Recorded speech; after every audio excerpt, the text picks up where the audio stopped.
Broadway's My Beat, from Times Square to Columbus Circle, the gaudiest, the most violent, the lonesomest mile in the world.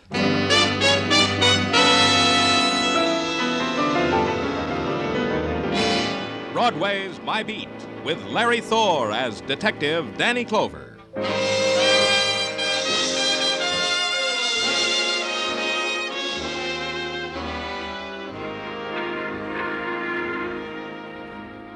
Broadway, where darkness drains through the scarlet of neon before it's called night, and the crowd gathers, the people of twilight till dawn, the crowd that coils upon itself, then lashes out into the furious streets.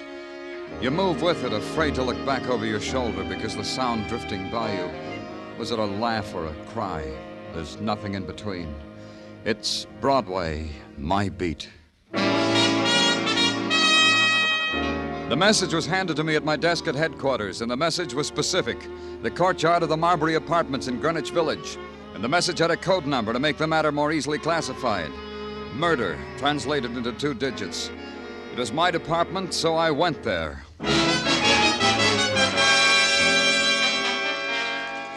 The courtyard, surrounded by slabs of building. Nothing except the cascade of a fountain tossing the filtered yellow lights from apartment windows.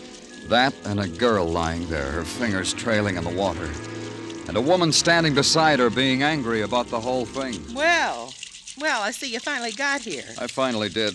Who are you? Now it starts. Who am I? What am I doing here? What's this all about? How much of this is going to be in the papers? Probably all of it. You called the questions. Answer them. Viola Walker, owner-manager of the Marbury Apartments. Look it up. Age, none of your business. And the girl lying there is a tenant, Hope Anderson. She's dead. Now, what about the newspapers? That bothers you? Why? Look, listen to me. I've got an apartment house here, respectable, for girls only. Sure, they can have men callers at certain hours. Who am I to warp young women by no men callers? But respectable. Understand that, mister. The newspapers... The girl. Hope Anderson. I told you that. She's dead. I told you that, too. Yeah, you did, and I believed you. Now try me on how come you're here. This way. I was on the balcony of my apartment, that one up there. I was sniffing the moonlight. I looked down on the fountain because it goes with the moonlight. Hope Anderson lying there didn't go with anything at all. Go on. I came down, saw what happened. Then I posted a notice on the bulletin board, no one allowed in the courtyard tonight. Then I called headquarters. Look, mister, don't you want to look at that? The gun lying there? I saw it. How come you didn't see it? Yeah. Equipped with a silencer. More about the girl, Miss Walker. How do I know? She roomed in apartment 6 with, let me see, Jackie Logan. And Jackie Logan, tell me about her. Sure. She roomed in apartment 6 with Hope Anderson. And she's been out all night. Now listen to me. If the newspapers get this, it'll give my apartment house a bad reputation. Death by violence creates its own after patterns of behavior. For some, the pattern is desolation, the paths of shock, then anguish, then emptiness. For Viola Walker, it was none of these. An animal had crawled into her backyard and died. For her, it was simply a matter of removal. But a policeman has no choice. For him, the pattern is known, laid out, to be followed. So I followed it. The body of a girl who was once Hope Anderson was taken away.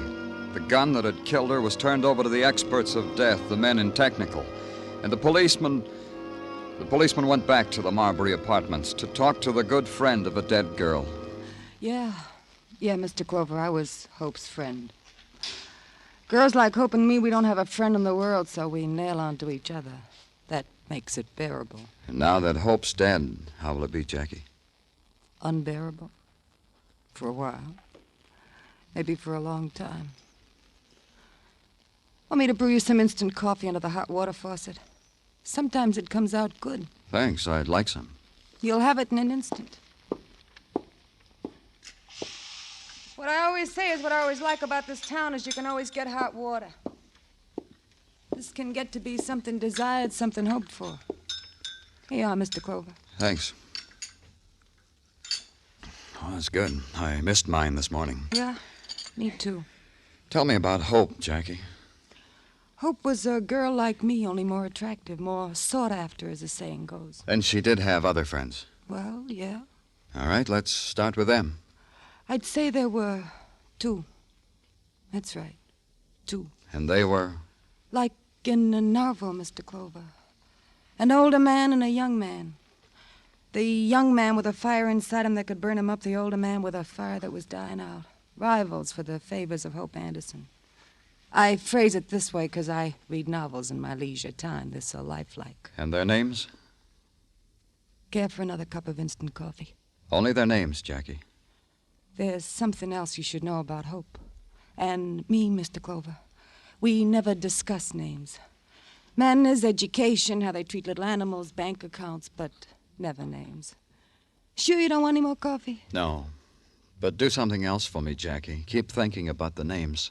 And when you remember them, maybe it'll be better all round if you come to me at headquarters.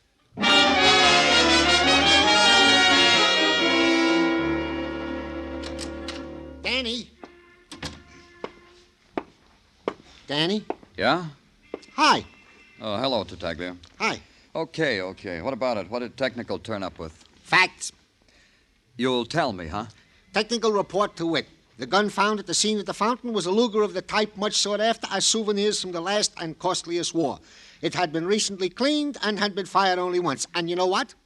Do it gently, Tartaglia. What? It was only fired only once because there had been only one bullet in the clip. Said bullet was found post-mortemly to be the one that killed Hope Anderson. Now comes the good part. I'm clutching onto the desk. There were fingerprints on the gun. Fingerprints that can be and were identified. Last night we sent the prints and code to Washington. This morning they came back with a name and address. And it's who? Alan Harper, late of the U.S. Naval, where he served well and honorable. Address 8950 Madison Avenue. How did I do, Mon Lieutenant? Dandy, Tartaglia. Just Jim Dandy.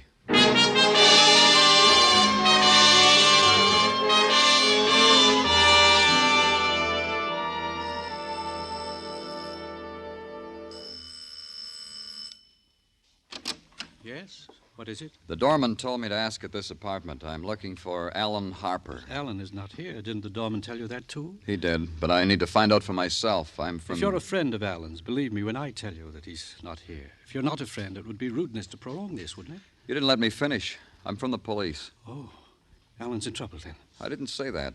Let's talk inside, shall we, Mr... Philip Warren. I'm Alan's stepfather. Inside, Mr. Warren? Oh, yes. Yes, of course.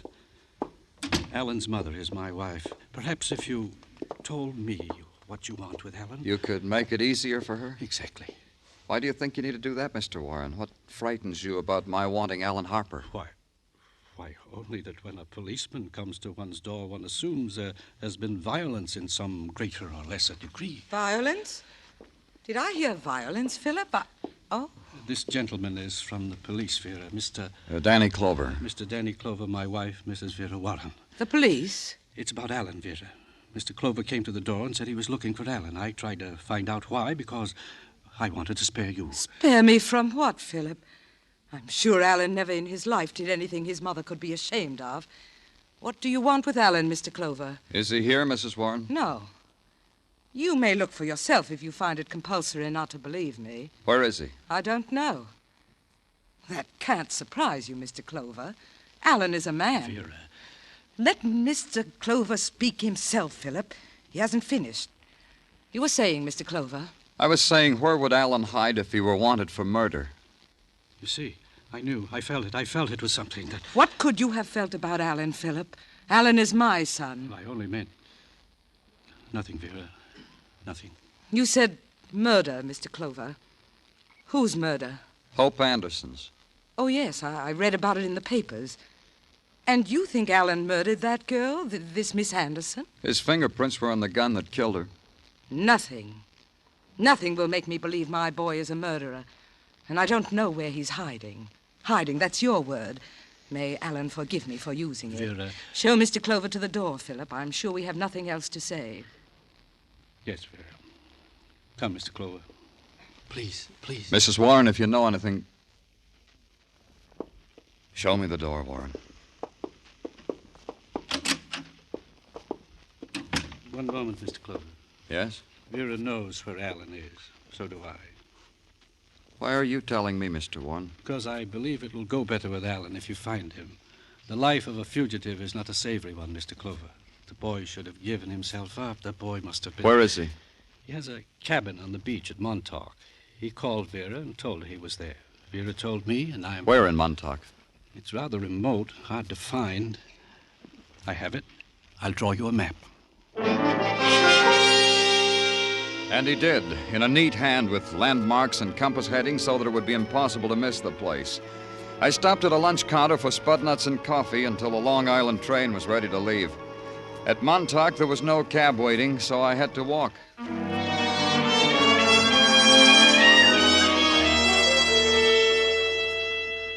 The beach was narrow and pebbled, hugging the slow curve of the ocean. And to the left, the high sand dunes, here and there flecked with the remains of an early season's bonfire. It was warm for early spring, and no movement but the pound and heave of surf and the spray. There was a speck down the beach. In a while, it became a cabin, and a figure standing there before it, a man dressed in flannel shirt and dungarees, no shoes. I walked up to him. Hello. Hello. Beautiful day, huh?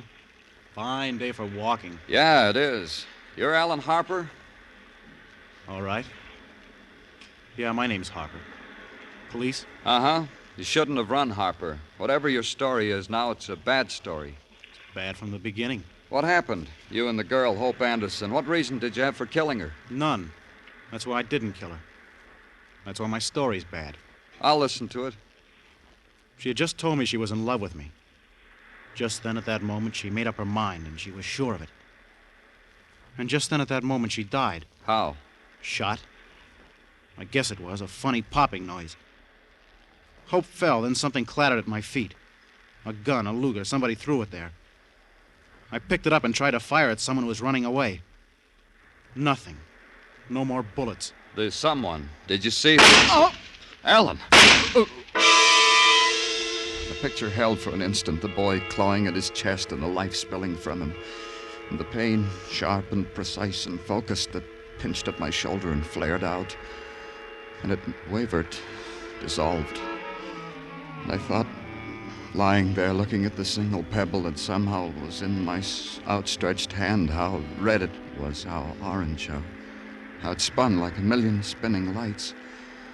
And there was nothing. Nothing at all.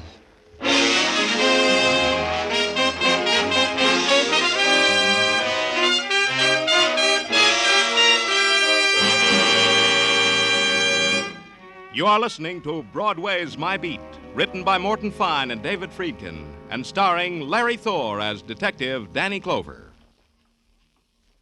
The cream of the fun and songs on Arthur Godfrey's daytime shows are now brought to you in a half-hour special Godfrey Digest every Saturday night on CBS.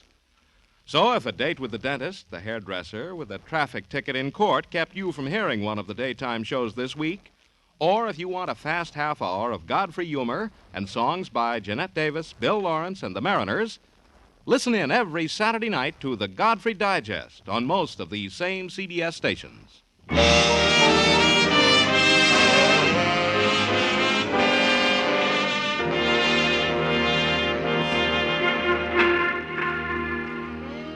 Broadway is a carnival of shadows that walk the neon midway and scream when they've been cheated of an attraction.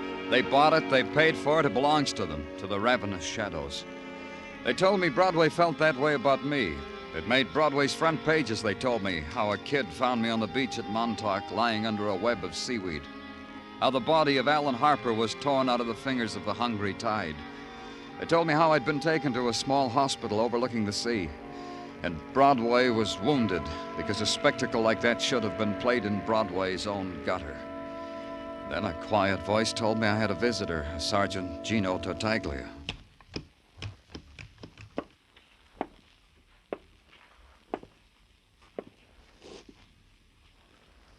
Danny? Danny, speak to me. Good morning, Sergeant Tartaglia. Good morning, Lieutenant Clover. I hope you are in the mood for a visitor from the beyond. From the beyond? Yeah, from all the way beyond Manhattan. All my life I lived in New York. I never realized such a place like this existed in the outskirts. You can speak up, Tartaglia. I'm not dead. Danny, how can I tell you how glad I am to hear that from your own lips? I've been visiting here for 2 days now. This is the first time they let me see you. There ought to be a law. What do you got in that package, Tartaglia? Oh, a get-well confection from Mrs. Tartaglia.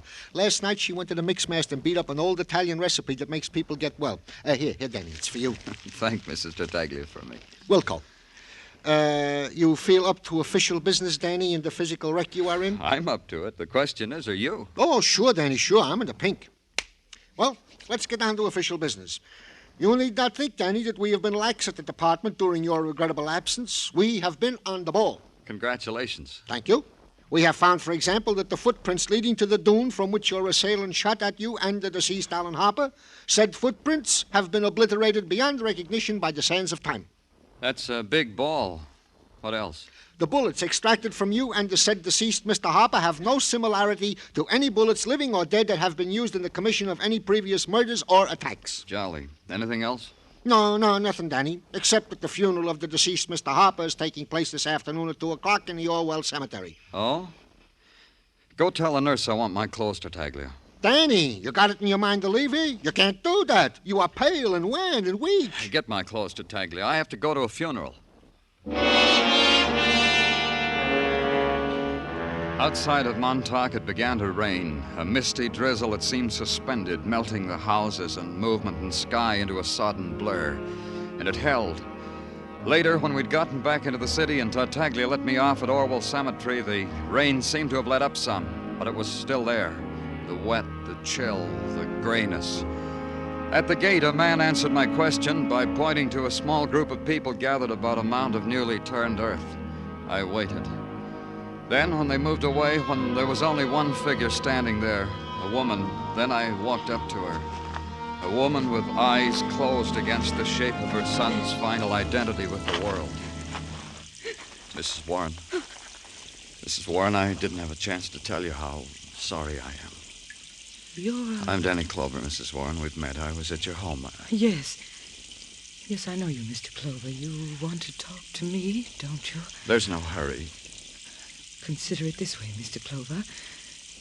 Grief isn't a simple thing. It's made up of so much. The lost times and memories. So many. Later. And there's this, all mixed up with it. The only thing in my heart that I know the words for. Find out who killed my son. We'll do that. We'll do that, Mrs. Warren. You see, when he came home, when Alan came home from the Navy, he found Philip there. Philip, my husband. I had married again. I didn't tell Alan. That's why Alan moved up to that cabin in Montauk? I tried to get Alan to like Philip. Philip understood. Did everything to make...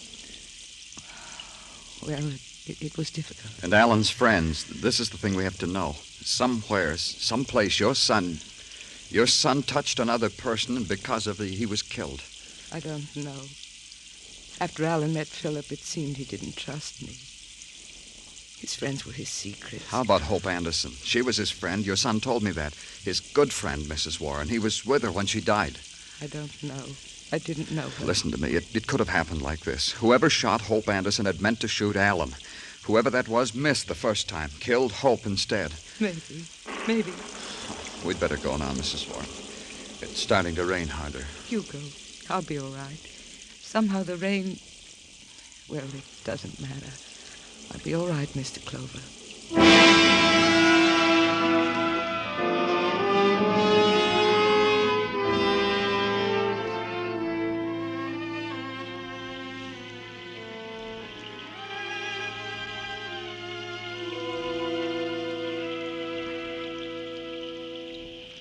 Hold still, Danny. I don't want the knot in your tie should look sloppy. There. Well, Danny, if I do say so myself, I feel much better now you are arrayed in dry clothes. Thanks for helping me change Tartaglia. My arm in a sling. What am I going to do with you, Danny? You rise out of a sickbed without permission. You go to a funeral, stand in the wet rain, get wet. Any one of these things could have waited. I wonder if she's still there, Tartaglia. I tried to take her home, but she wouldn't let me. Who, Danny? Mrs. Warren. It's still raining, Tartaglia. Exactly. And you are to stay out of Seine. You hear me, Danny? Okay. Good. Now I will bring you in a visitor who has been waiting to see you. Who? A dame, a lady, by the name Viola Walker. Why didn't you tell me she was here? I thought it was more imperative you should get into dry... Okay, I said I'd bring her in. You, go right in. It's positively outrageous the way a citizen is treated around here. How long do you think you can keep a citizen waiting? After all, you're only a public servant. You could write a letter to a newspaper, Miss Walker. You see? You see how you treat us? The innocent victims of injustice, the downtrodden. I bleed for you, Miss Walker. Who could have done you an injustice? Give it a name. Jackie Logan. That's the name. That's the thing that did it to me. Jackie, what did she do? When you were at the Marbury Apartments, the apartments I preside over, I told you they were nothing if not respectable. Remember that? I remember. I remember a girl was murdered there, too. Hope Anderson, wasn't it? I'm like a mother to those girls. They have no secrets from me. I keep none from them. You're hurt because Jackie kept a secret from you? She's no good, that one. She's rotten and ungrateful.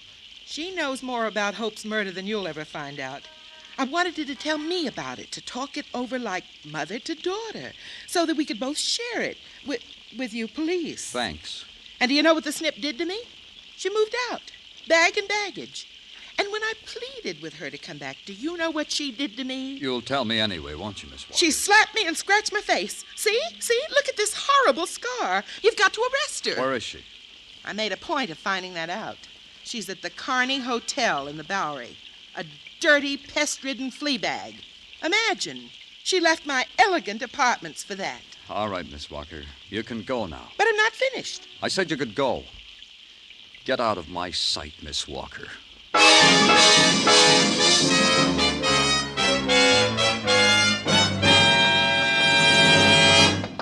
Jackie Logan. Open up. It's Danny Clover. Jackie. Oh, come in. Yeah. The place was a mess. Like a big wind had ripped in through there and died. Like that, and as if somebody had tried desperately hard to destroy everything he could lift or turn over. The bed had been slammed up into a corner and the headboard wrenched off so that the edge of the mattress touched the floor. And on it a girl, Jackie Logan, staring with unbelieving eyes. Thin lines of blood crisscrossed her face like some abstract design of horror. And over all of it, the pink and blue that stuttered through the window from a sign that read Kearney Hotel, your home away from home. Jackie, what happened? He'll die. I swear it, he'll die. Tell me, Jackie, who was it? I'll get you some water. Here, drink this.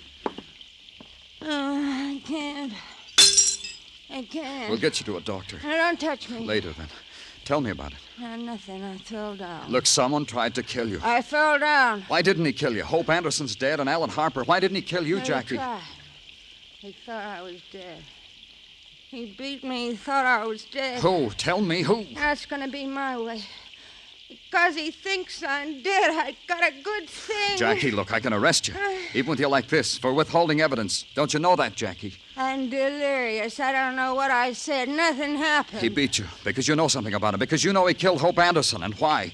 Is that why you were blackmailing him, Jackie? I fell down. Don't you want to get back at whoever did this? I done that. Ask her. Ask Mrs. Warren. She... Oh, get me a doctor, Mr. Clover. The police ambulance came and took her away, and its siren was loud to cover the sound of her screaming. Then I went to the Warren apartment. The doorman told me that they weren't at home, that they'd gone somewhere, to Montauk, he thought. So I went there. This time it was night and rain, and the sounds of desolation that only the wind and the sea can shape. And finally, the cabin with its feeble yellow light washing against the darkness. Mr. Clover. Stand where you are, Mr. Clover. I came at the right time, didn't I? Mrs. Warren, maybe you'd better give me that gun. No, I was just showing it to my husband. See it, Philip. This is a souvenir of war Alan brought back. A Japanese revolver. It's clean and loaded. Alan was always a good boy. Neat. A good boy. Talk to her. Take it away from her. She doesn't know what she's doing. Don't try, Mr. Clover. Why don't you go over there and dry yourself by the fire? Mrs. Warren, I was just telling Philip that my son built that fireplace with his own hands, stone by stone. I've been showing Philip things that were a part of my son's life. Mrs. Warren, I've just left a girl who said she told you something over the phone, Jackie Logan. What did she tell you? She sounded very ill, as if she were in great pain. She was. She'd been beaten so hard that whoever did it thought she was dead. No. Oh, no. What did she tell you, Mrs. Warren? Was it that she was blackmailing your husband? What are you talking about? Are you out of your mind? You think us all out of our minds, don't you, Philip?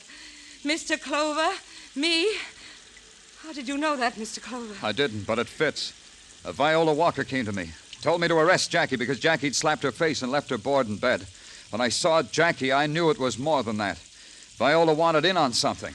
Blackmail. Maybe she should have seen what blackmailing did to Jackie. But Philip saw, didn't you, Philip? Oh, there are so many things to kill you for, Philip. For wanting a girl my son loved. You didn't mean to kill Hope Anderson, did you, Warren? Of course he didn't, Mr. Clover. Not the girl, but my son. And finally he murdered Alan, tried to kill you, and that poor girl, Jackie. Oh, Alan. Watch her, Mr. Clover. This gun, Philip. Alan's gun. I'm going to kill you with Mrs. it. Warren. Mrs. Warren, give it to me. Don't stop me. Not that way. Give it to me. He's getting away. I said I'd kill him, and he's getting away. The gun. Warren, stop! Don't be a fool, Warren. All right, Mrs. Warren.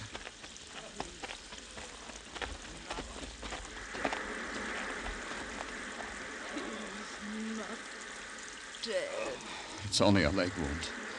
Mr. Clover. Uh-huh. Mr. Clover, you should have let me kill him.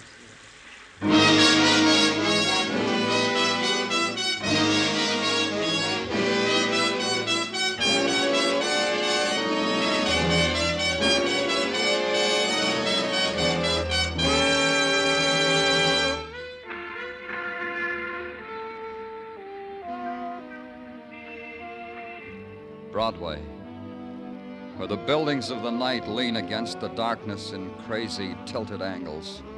And walk carefully, kid, or you'll upset their balance. It's a street where you walk the high wire, else you gotta play it safe in a cage. It's Broadway, the gaudiest, the most violent, the lonesomest mile in the world. Broadway, my beat.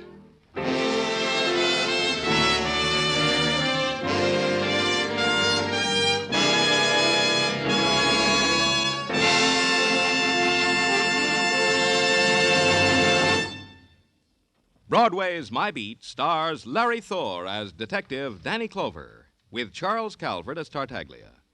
The program was produced and directed by Elliott Lewis. The musical score was composed and conducted by Alexander Courage. The cast tonight included Francis Cheney, Jody Gilbert, Don Orrick, Ida Reese-Marin, and Herb Butterfield.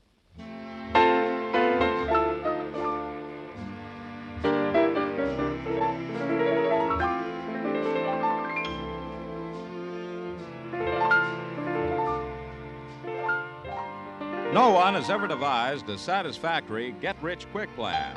But your government has a plan whereby you can save money automatically and get a good return on your savings. It's the payroll savings plan for the purchase of United States savings bonds. By means of this plan, your employer will set aside a small amount of money from your paycheck for the purchase of bonds. If there is no payroll savings plan where you work, or if you are self-employed, you can sign up with the bond-a-month plan at your bank. Under this arrangement, the bank buys a bond a month for you and charges it to your checking account. You'll find United States savings bonds are a profitable investment, and they're as safe as your government. Start buying United States savings bonds today.